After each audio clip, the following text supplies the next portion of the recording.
King Charles. Oh no, he's going to get me. Right.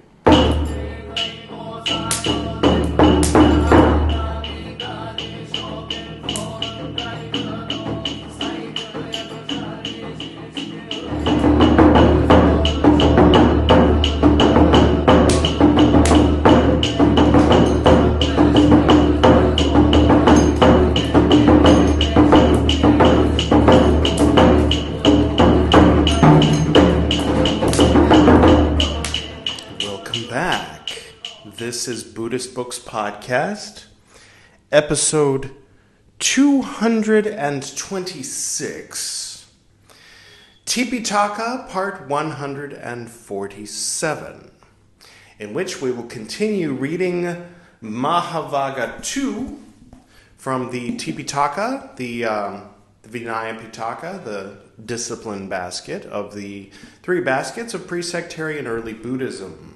And this is part 3 of Mahāvagga II.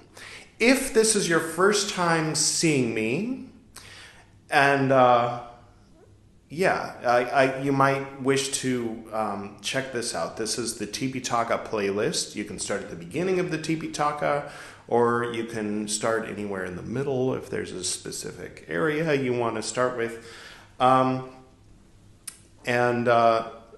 Otherwise, if this is not the first time you've seen me, if you've seen this channel before and you're here now watching it, then I'm going to ask you for a small favor. It's not big. It's not going to cost you any money. Could you just click like and subscribe?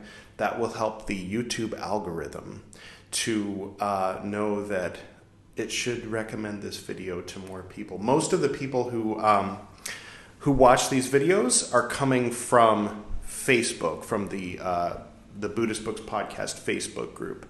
And unfortunately, when YouTube sees that so many people are coming in from a link on a Facebook group, it decreases, for some reason, I don't know why, but it decreases the amount of people that it actually suggests it to. However, if you like and subscribe right now, that will tell the YouTube algorithm, like, hey, people actually like this, you should recommend it to more people. Okay, enough about that. Enough shilling for my own channel. Hi, it's been a few weeks, you might have noticed, maybe. My wife Priyal and I were in Shillong, Meghalaya in northeastern India. Meghalaya is Hindi for abode of clouds, and let me tell you, it was. Here's a little bit of video, just a little bit. Okay, so while I was there, of course, I visited, there was a Tibetan Buddhist monastery of the Ngakpa lineage, in other words, what might be termed like mainstream. There's 4 main branches. I won't go into all that because today's about pre-sectarian early Buddhism, but Ngakpa is the one that's actually headed by His Holiness the 14th Dalai Lama.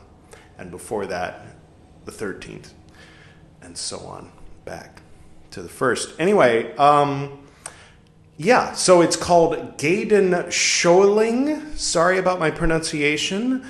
To the Venerable Sonam Tenpa, who was so kind as to correct my pronunciation on a few things. We spoke at length when I was visiting there, and it was very nice to see. And is there anything else? At the end of this, if you watch it all the way through to the end, then I'll link you to a video, an 11-minute video, music video I made about those 2 weeks. I mean, kind of an artistic homage to Shillong, Meghalaya in the form of an 11-minute music video. I do that sometimes. Okay, picking up right where we left off last time, getting back into getting the ball rolling again with the scripture, the Tipiṭaka. Here it goes. Then it occurred to monks, quote, "Now, how many ways for the recital of the Patimokkha are there?" End quote. And just in case you're wondering, that means the reciting of the rules. So basically the reciting of this. So you can imagine these monks back 2,600 years ago in the original Pali language, together on the 13th or 14th day of the half month, whatever that means, and they're actually chanting the words. Then it occurred to monks, quote, "Now how many ways for the recital of the Patimokkha are there?"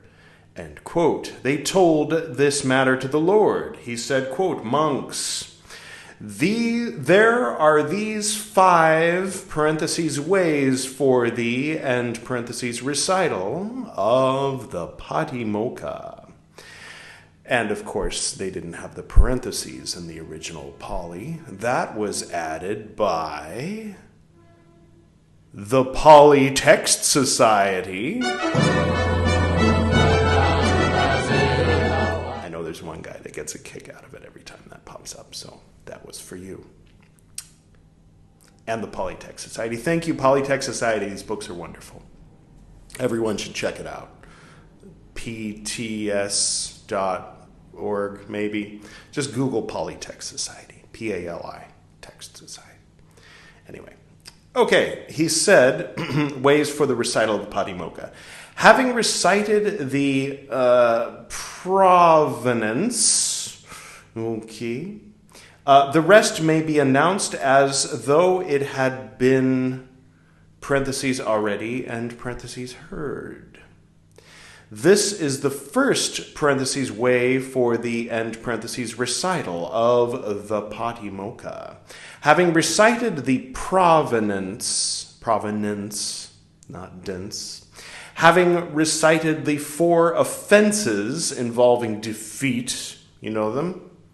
No sex, no stealing, no murder or suicide, and no pretending to be a further man, no pretending that you have powers and levels of enlightenment beyond what you actually have. Those are the 4 that you can get kicked out for breaking.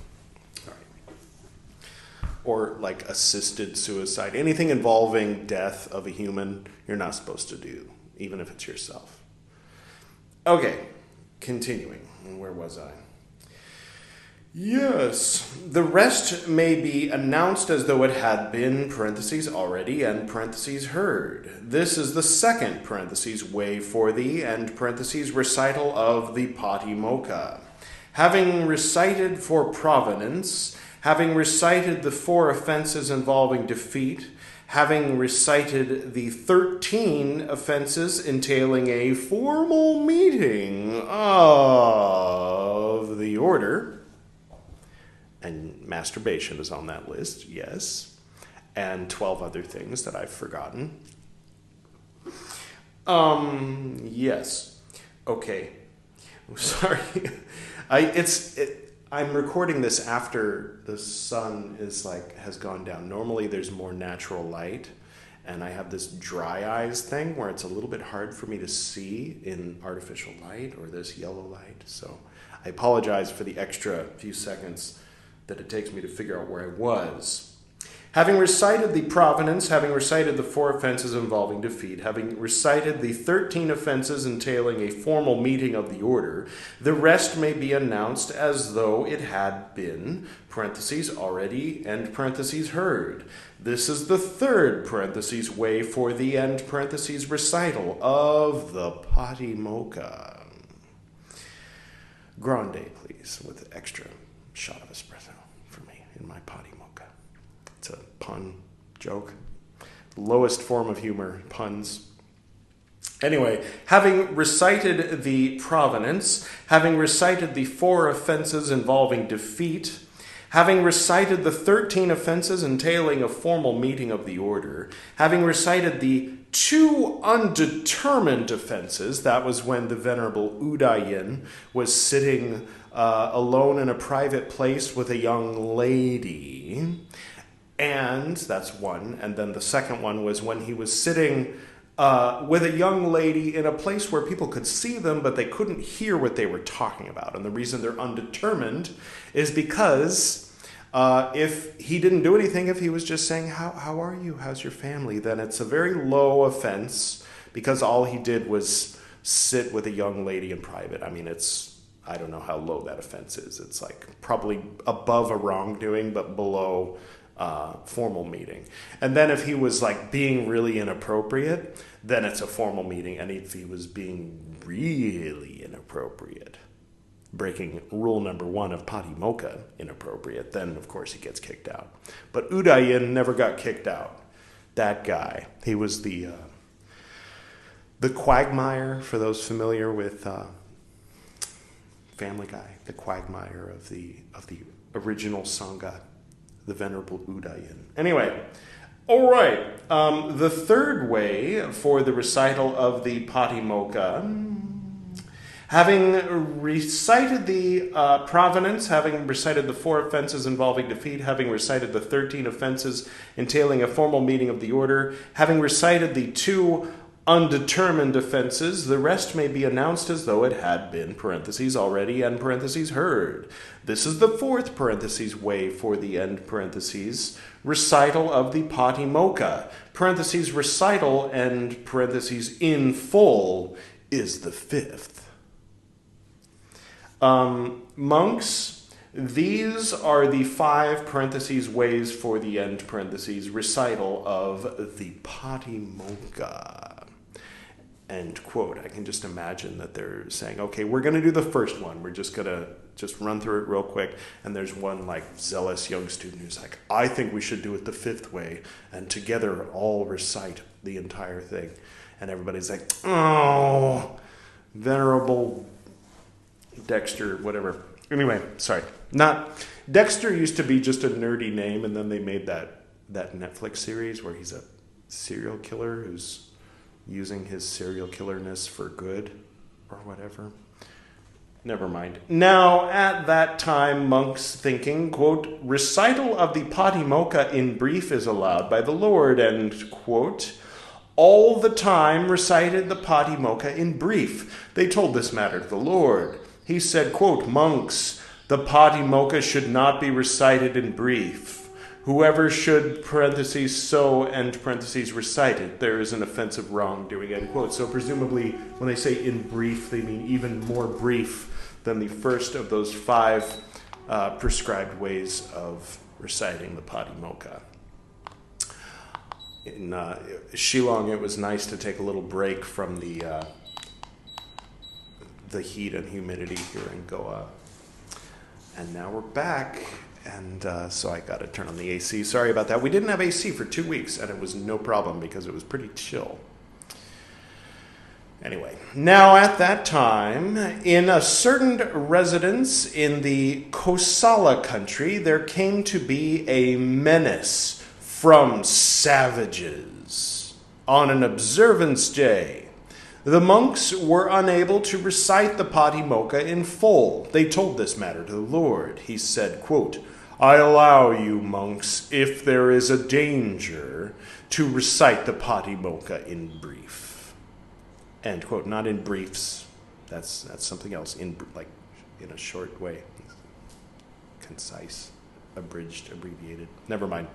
Now at that time, the group of 6 monks... We love the group of 6 monks.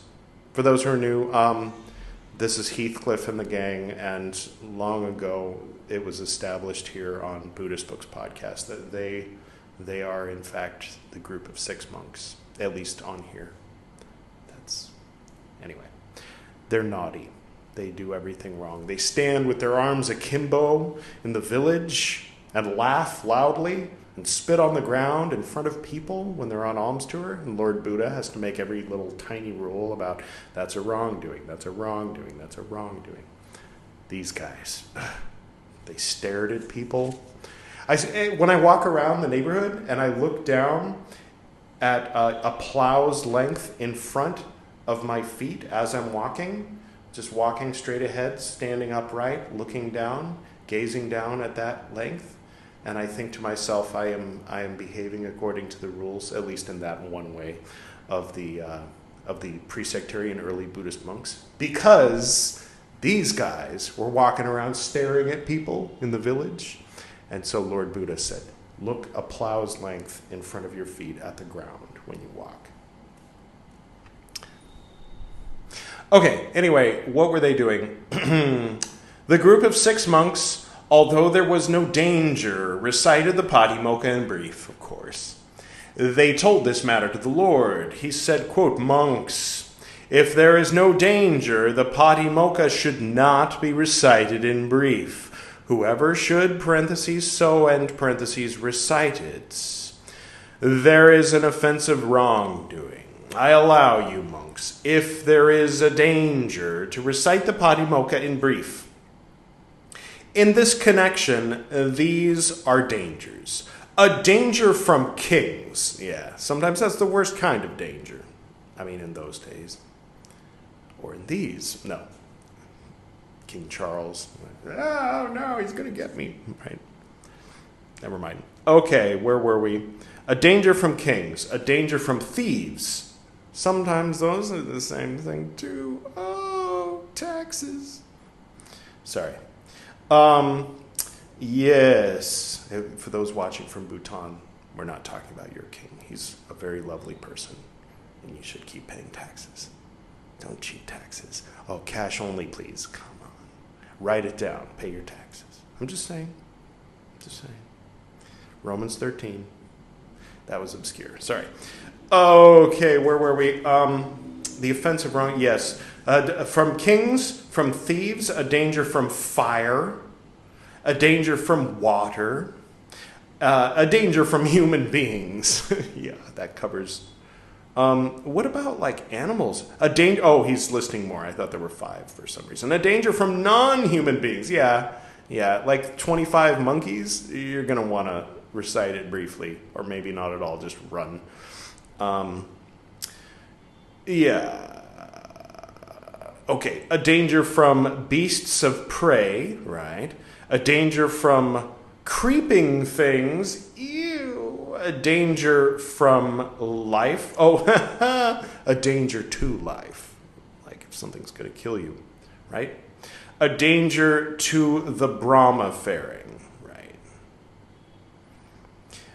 I allow you, monks, when there are dangers such as these, to recite the Patimokkha in brief, in full, if there is no danger. End quote.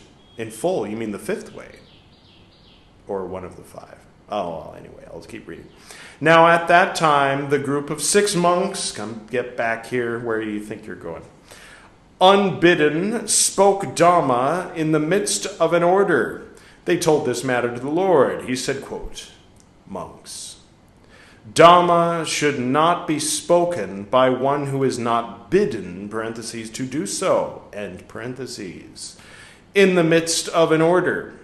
Whoever should, parentheses, so, and parentheses, speak it, there is an offensive wrongdoing. I allow you, monks, to speak Dhamma by means of a monk who is himself an elder.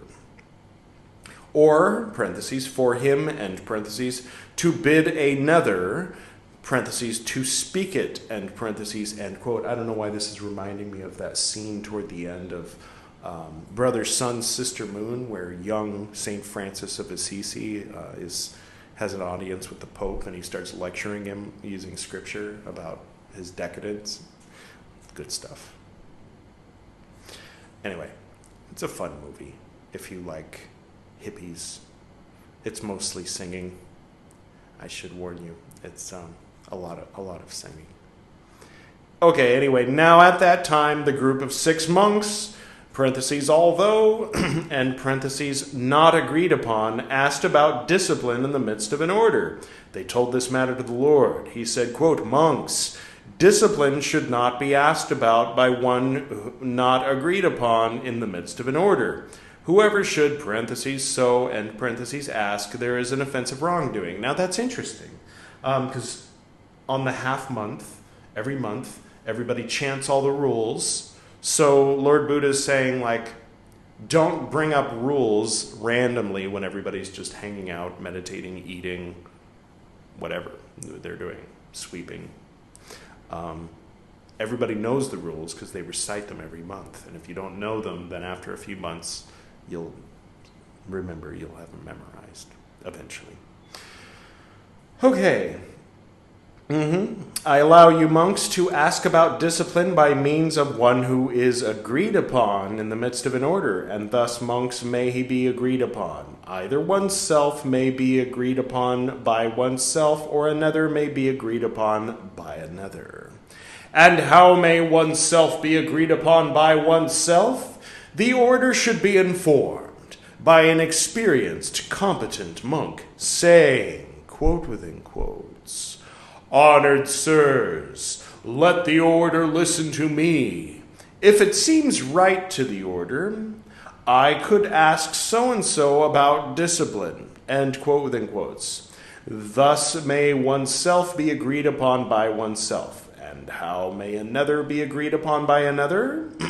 The order should be informed by an experienced, competent monk, saying, quote within quotes, "Honored sirs, let the order listen to me. If it seems right to the order, so-and-so could ask so-and-so about discipline," end quote within quotes. Thus may another be agreed upon by another, end quote. Now at that time, well-behaved monks who were agreed upon asked about discipline in the midst of an order. The group of 6 monks took offense. They took umbrage. They threatened them with harm. They told this matter to the Lord. He said, quote, "I allow you monks to ask about discipline in the midst of the order by means of one who is agreed upon, although having parentheses first and parentheses looked round the assembly, having assessed parentheses each and parentheses individual," end quote. That's the solution to... so if these guys are there, just don't. They'll threaten you with harm. I don't know. I didn't quite understand how that was the solution to that situation. I'll keep reading. Now at that time, the group of 6 monks, parentheses although and parentheses not agreed upon, answered questions on discipline in the midst of the order. They told this matter to the Lord. He said, quote, "Monks, questions on discipline should not be answered in the midst of the order by one not agreed upon. Whoever should, parentheses so, and parentheses answer, there is an offense of wrongdoing." Okay. Yes, time to turn the page. "I allow you, monks, to answer questions in the midst of the order by means of one who is agreed upon. And thus, monks, may he be agreed upon. Either oneself may be agreed upon by oneself, or another may be agreed upon by another. And how may oneself be agreed upon by oneself? The order should be informed by an experienced, competent monk, saying, quote within quotes, 'Honored sirs, let the order listen to me. If it seems right to the order, I, asked about discipline by so-and-so, could answer,' end quote within quotes. Thus may oneself be agreed upon by oneself. And how may another be agreed upon by another? The order should be informed by an experienced, competent monk, saying, quote within quotes, 'Honored sirs, let the order listen to me. If it seems right to the order, so-and-so asked about discipline by so-and-so could answer,' end quote within quotes. Thus may either be agreed upon by another. Thus may another be agreed upon by another," end quotes. Now at that time, well-behaved monks who were agreed upon answered questions on discipline in the midst of the order. The group of 6 monks took offense. They took umbrage. They threatened them with harm. Isn't somebody going to do something about these guys threatening people with harm in the order? Yes. They told this matter to the Lord. He said, quote, "I allow you, monks, to answer questions on discipline in the midst of the order by means of one who is agreed upon, although having parentheses first and parentheses looked round the assembly, having assessed parentheses each and parentheses individual, end quotes. All right. I mean, that was kind of the same solution as before. I would think something along the lines of, let's lock up these guys. Let's, slap them on the wrist at least for threatening their fellow monks with harm for no good reason. Well, anyway, I'm not Lord Buddha. He makes the rules. I don't. And, that now we're back on the roll. The next Tipiṭaka recital should come out in 2 or 3 days instead of 2 or 3 weeks. These breaks don't happen very often, but sometimes they're necessary. And as promised, there is a video that is up on my other channel, a channel called Edward Reeb. That's me. Originally, Buddhist books started as a playlist on the Edward Reeb channel, and then after a couple years, I decided to create this channel, Buddhist Books Podcast. And anyway, now the main thing on the Edward Reeb channel is the Travels series, and this is Travels Part 17, called Shillong, and feel free to click there, and I hope you enjoy it. Now that they're gone. No, when this is over, in fact, I'll put a link to it at the end screen, so you can watch the closing and then still watch that video. All right, well, I hope everyone's doing well, and yeah, okay. Looking forward to next time and finding out what happens and what the new rules are and what the group of 6 monks get up to and all that good stuff. Okay, I will go ahead and perform the usual closing that we do here on Buddhist Books Podcast, which is the prayer which my father and I used to perform when I was very young.